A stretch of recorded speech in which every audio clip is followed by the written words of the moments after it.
Olá, fidelidade! Que vocês todos sejam bem-vindos. E nesse momento eu quero pedir a vocês que são inscritos que deixem o seu like, e vocês que não são inscritos que possam se inscrever. Ajudem o canal a alcançar mais pessoas se inscrevendo, compartilhando, deixando seu like, comentários, tudo aquilo que for necessário e que vocês podem fazer. Por favor, ajudem o canal a chegar a mais pessoas, ok?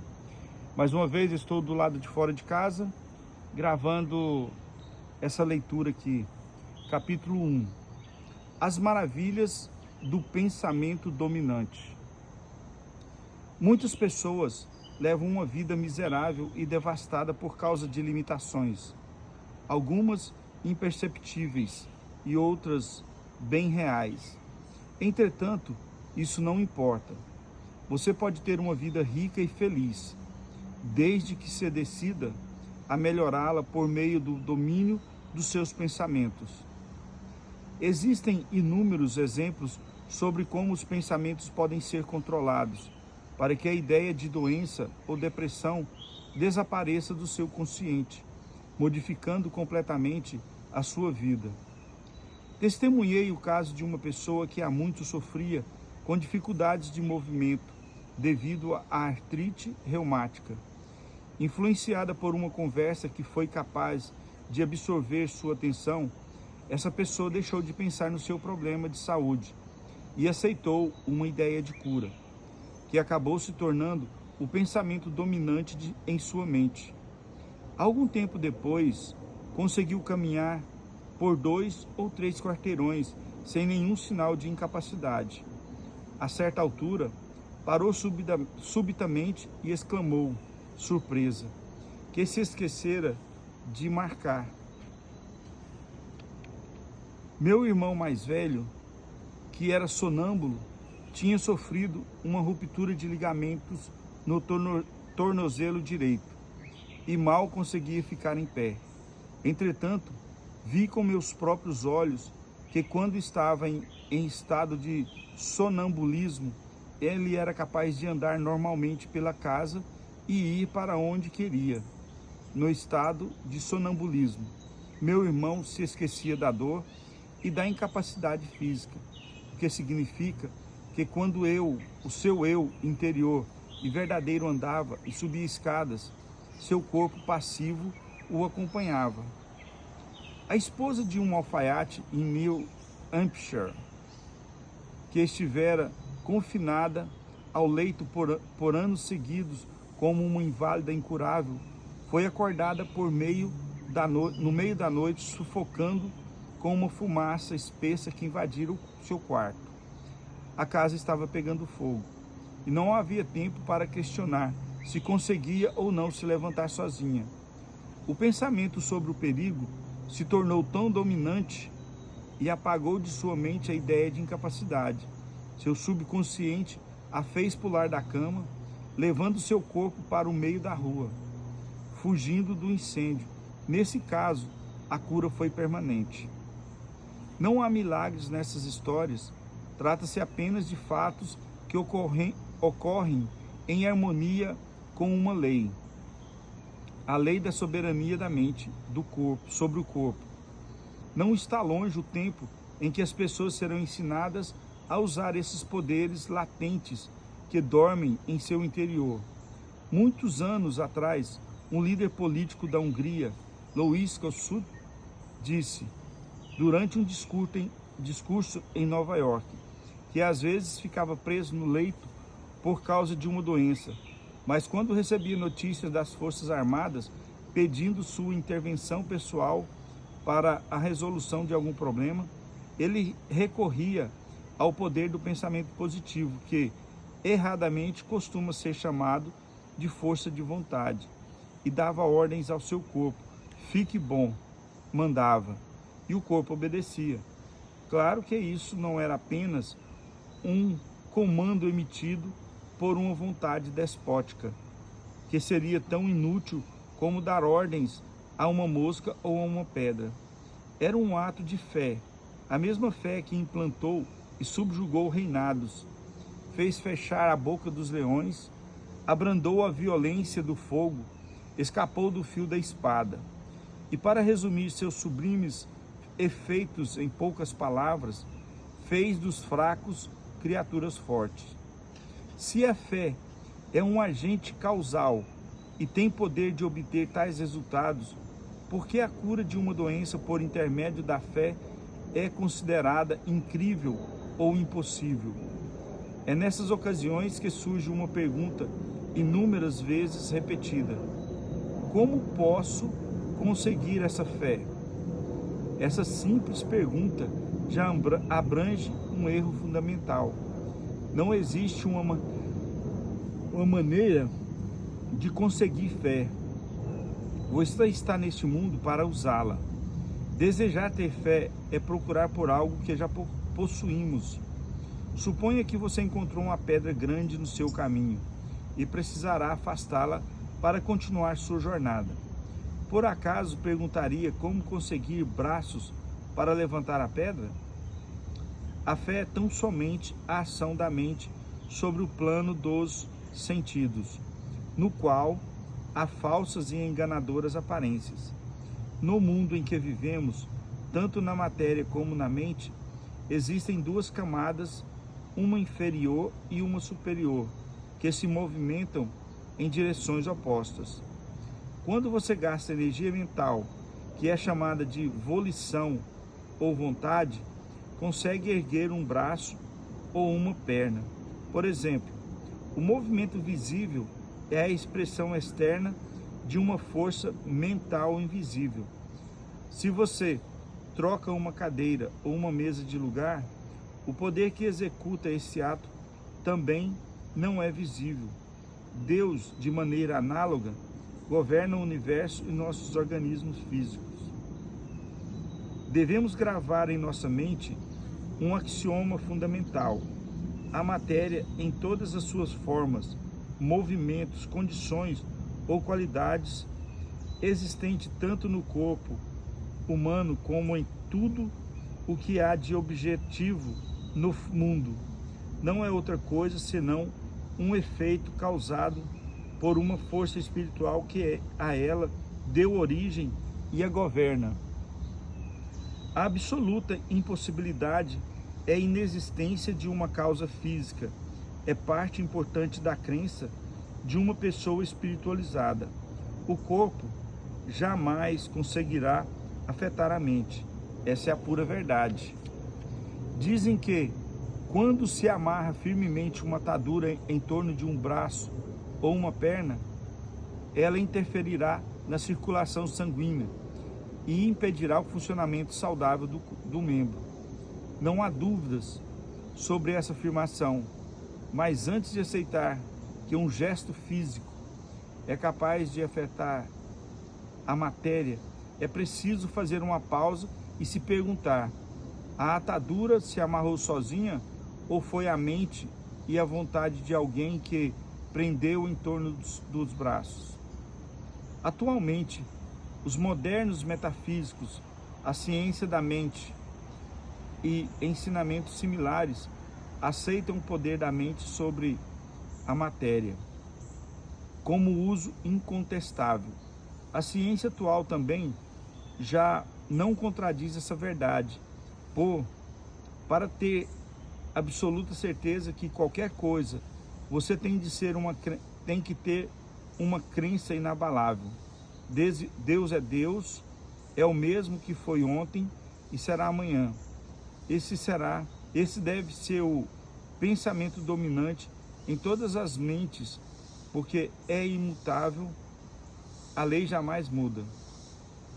Uma mulher que morava em Los Angeles recebeu um telefonema de um homem de Nova York, avisando-a de que já estava com toda a documentação pronta e que ela deveria estar naquela cidade no dia seguinte para assinar um importante contrato. Ela tinha total certeza de que fecharia a transação. Embarcou no primeiro voo para Nova York, mas depois, no dia seguinte, ao chegar no escritório do interessado, Ficou sabendo que ele havia morrido naquela mesma madrugada, enquanto dormia, em que a mulher havia se baseado para ter convicção e que fecharia o negócio naquele mesmo dia. Não existe predestinação, nada está escrito como dizem os orientais. Conhecendo o pensamento científico, ela lembrou a si mesma de que vivemos em um universo fluido, que está em constante mutação e que a única certeza absoluta que nele existe é que Deus é Deus e a lei é lei, ontem, hoje e para sempre. Essa mesma mulher tinha de amaldiçoar a sua má sorte, usou a lei do pensamento dominante, dizendo: o Espírito Infinito me revela o plano perfeito para o desenvolvimento de minha ideia e colocará um outro contrato em minha vida. Pouco tempo depois recebeu uma proposta muito melhor do que a primeira. Há algum tempo estive em uma igreja de Forest Lawn para assistir a um casamento. Esperamos por mais de 1 hora e o noivo nunca chegava. Então fomos avisados de que o rapaz morrera no táxi que eu estava levando à cerimônia. A noiva, uma pessoa espiritualizada, depois de se recuperar do choque inicial, falou: eu estou sempre orando para receber a orientação de Deus e agir da maneira correta. Meu noivo deve ter atingido o ponto de travessia para uma outra denominação. O maior de Deus está tomando a conta da luz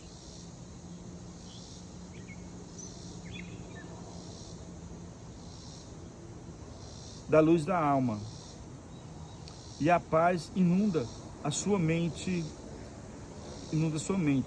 Posteriormente, ela descobriu um fato do qual nunca tivera conhecimento.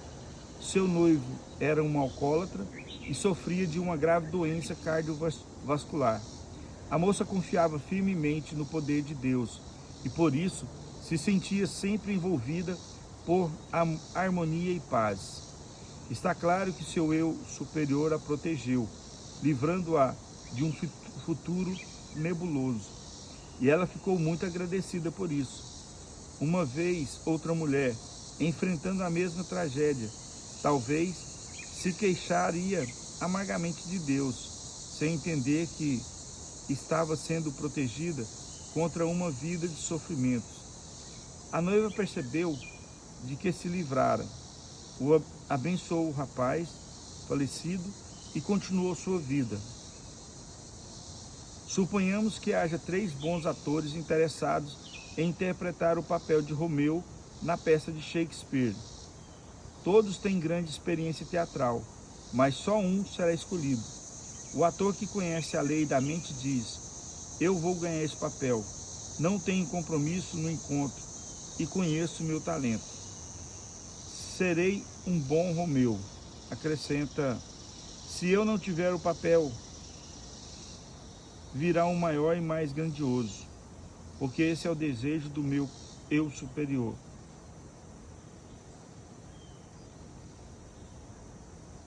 Concentrando-se nesse pensamento, fazendo dele a ideia dominante em sua mente, esse ator estará livre de tensão ou ansiedade e caberá aproveitar o que se abriu para ele.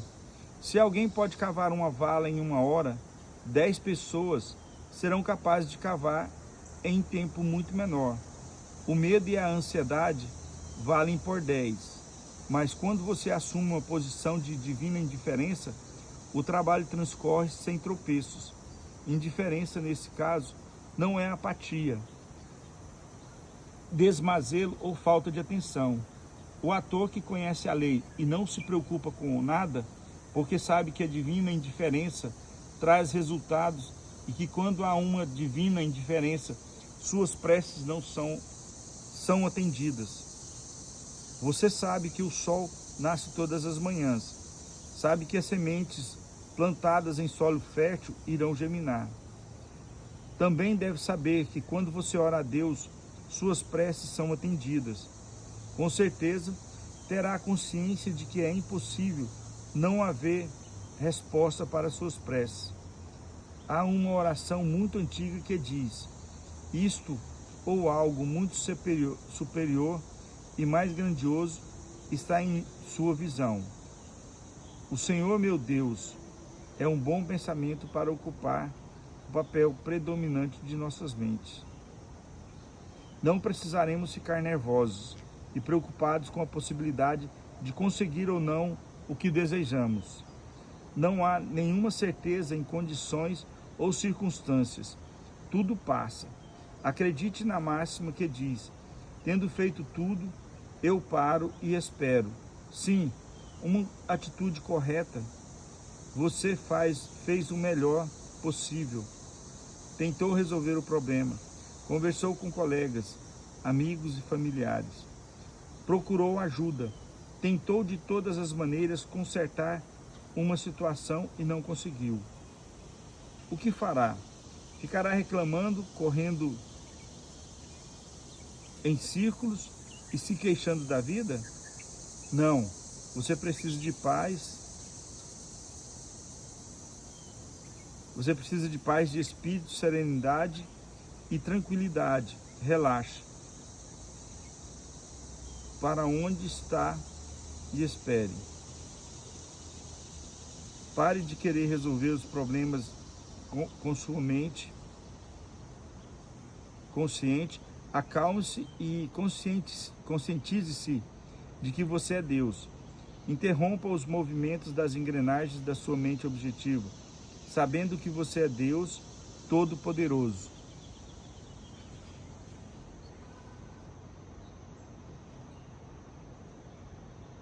E Deus tudo sabe. Deixe o poder criativo do seu subconsciente assumir a direção e ele irá resolver a situação desde que você saia do caminho. Então temos aqui umas instruções bacanas que você pode ouvir 1 ou 2 ou 3 vezes e colocar em prática. Mas por favor, não só ouça, tenta colocar em prática aquilo que você ouve, porque com certeza vai ter uma grande lição para a sua vida. Amém? Obrigado por vir até aqui. Mais uma vez, se você não é inscrito, se inscreva, compartilhe, deixe seu like e se quiser pode comentar também. Fala o que você está achando do vídeo, tá bom? E a gente vai continuar então no próximo dia, o capítulo 1, parte 2, ok? Até mais.